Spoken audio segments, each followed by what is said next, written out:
Assalamu alaikum dear students. I am Parvez Vani, your today's host. I am going to discuss about the making of a global world. This is the chapter taken from the 10th class history. Hope you will enjoy the lesson as well as the interaction with me.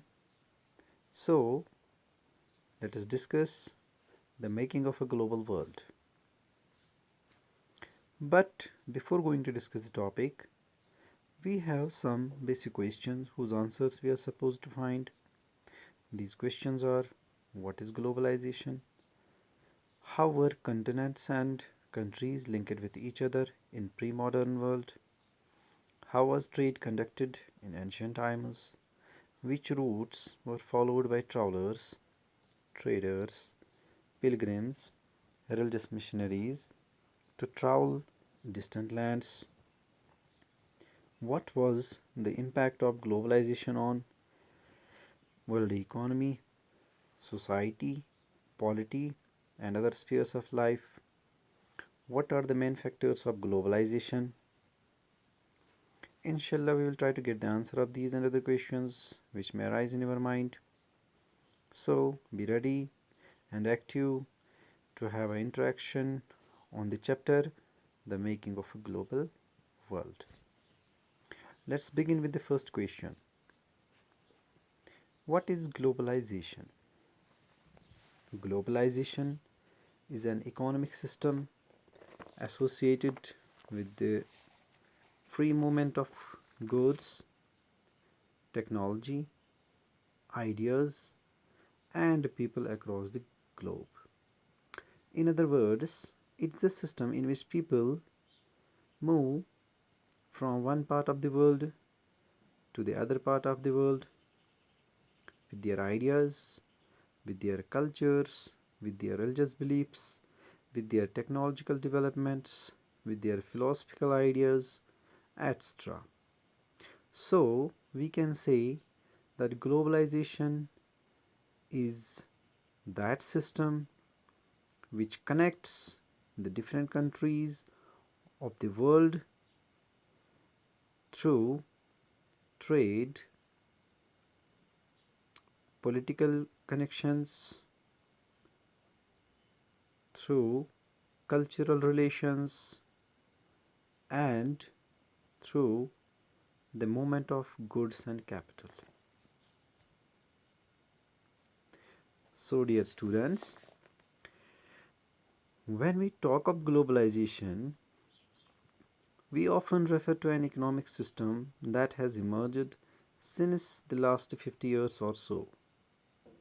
It means globalization is a recent phenomenon, though there were relations between the countries through sea routes and land routes. But the modern globalization has linked the whole world not only through sea routes or land routes but also through airways. So, guys, the making of a global world has a long history of trade, of migration, of people in search of work, the movement of capital, and much else.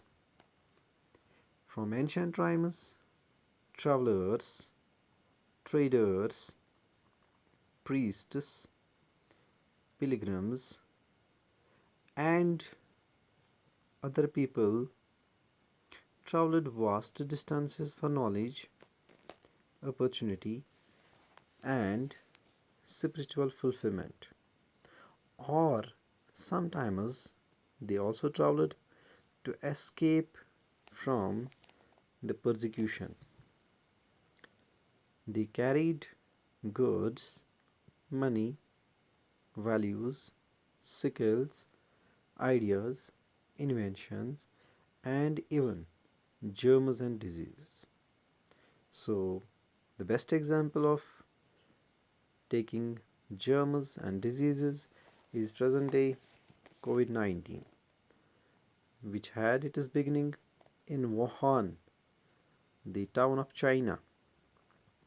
And from that place, this global disease separate to different parts of the world, and most of the countries are facing this disease.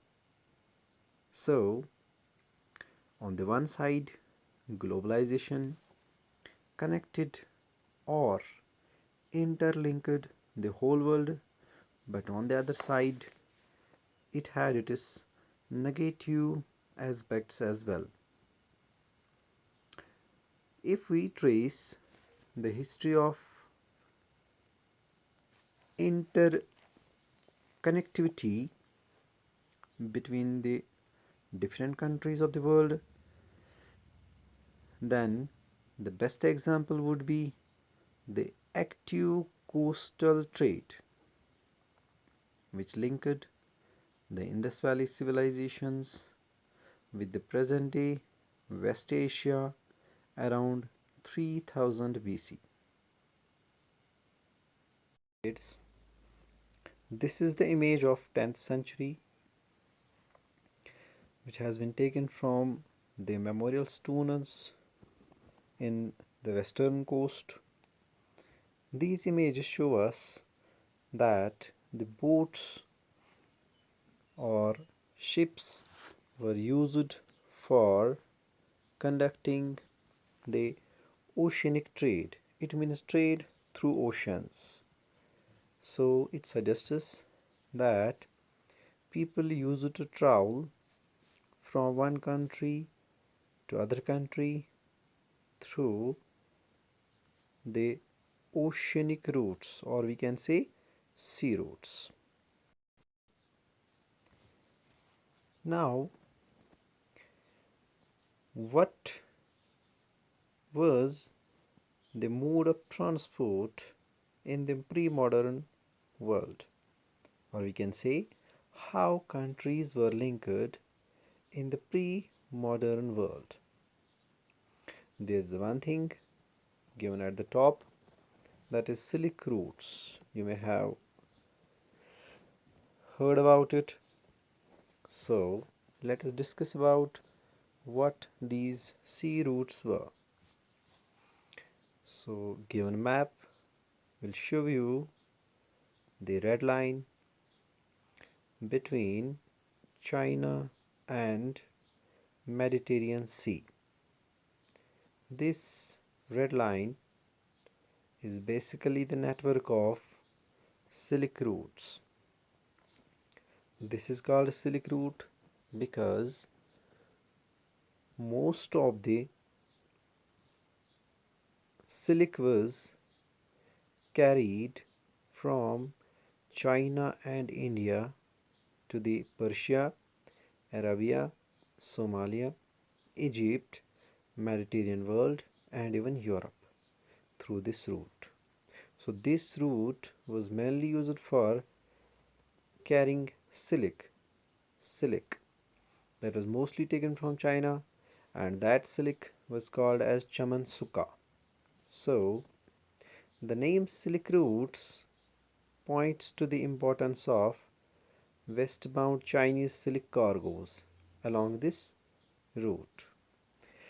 Historians have identified several silk routes over land and by sea, knitting together vast regions of Asia and linking Asia with Europe and northern Africa. Famous Chinese silk cargoes used to travel through these routes. Besides Chinese silk, called as chamansuka, textiles and spices also traveled from Asia to Europe, and in return, gold and silver flowed from Europe to Asia. At the same time, Christianity and Islam found their way to Asia through these same routes. सो यहाँ हमें पता चलता है जो ये silk roots थे ये ज़्यादातर यूज़ किए जाते थे एंशियंट टाइम्स में और मिडिवल टाइम्स में। इनका नाम सिल्क रूट क्यों पड़ गया? क्योंकि इन रास्तों से ज़्यादातर सिल्क कार्गोज जो चाइना और इंडिया से लिए जाते थे और बाद में यूरोप पहुंच जाते थे मेडिटेरियन वर्ल्ड के थ्रू, और रिटर्न में चाइना और इंडिया को गोल्ड और सिल्वर और साथ ही में कुछ परफ्यूम्स या बाकी जो चीज़ें हिंदुस्तान में नहीं बनती थी वो चीज़ें उनको मिलती थी। इसी इन्हीं रास्तों से ज़्यादातर ट्रेड हुआ करता था मेडिवल टाइम्स में। So you will see this route connected China, India, Persia, Arabia, Somalia, Egypt, Mediterranean world and Europe. Now food travels, spaghetti and potato. Traders and travelers introduced new crops to the lands they traveled.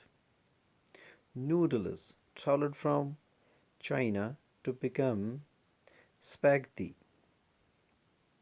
Common foods such as potatoes, soya, groundnuts, maize, tomato, chilies, sweet potatoes were only introduced in the Europe and Asia after Christopher Columbus discovered Americas. So it means these foods have traveled from America to the Asia and Europe. So it suggests not only traders and travelers used to travel, they also carried foods, they also carried sometimes diseases, germs, and even their cultures, their languages, and sometimes the important historical materials as well. Dear kids, sometimes the new crops could make the difference between life and death. Europe's poor began to eat better and live longer with the introduction of the humble potato. Ireland's poorest peasants became so dependent on potatoes that when disease destroyed the potato crop in the mid 1840s, hundreds of thousands died of starvation. This is a picture which is taken from London newspaper in 1849.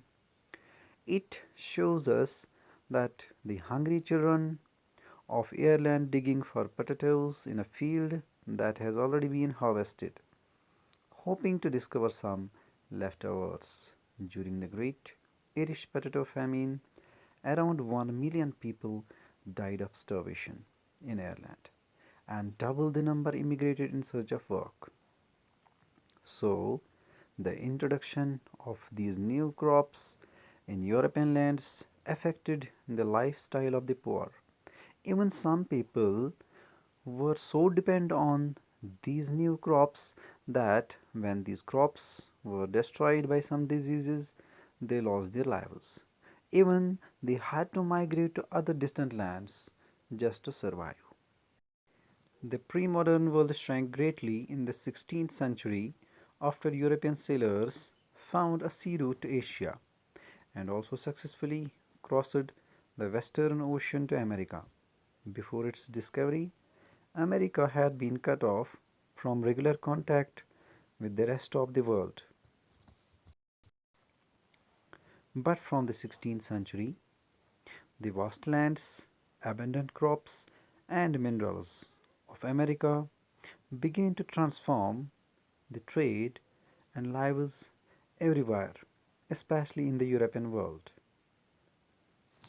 By the mid 16th century, the Portuguese and Spanish colonized America not with the help of military skills, warfare technology, and any kind of scientific invention, but they used a deadly disease known as smallpox. Yes, smallpox was used as a weapon to colonize the Americas. So, the colonialism in America was somewhat different from the colonization of India. In India, they used trade and military strength. But in America, the Spanish and Portuguese used deadly disease known as smallpox. Smallpox, in particular, proved a deadly killer. Once introduced, it spread deep into the continent. It killed and decimated whole communities and paved the way for the colonization of Americas. Once colonized, the precious metals from the mines of Peru and Mexico enhanced European trade with Asia. So, the vast resources of America were used not for the development of America but to promote the trade between Europe and Asia.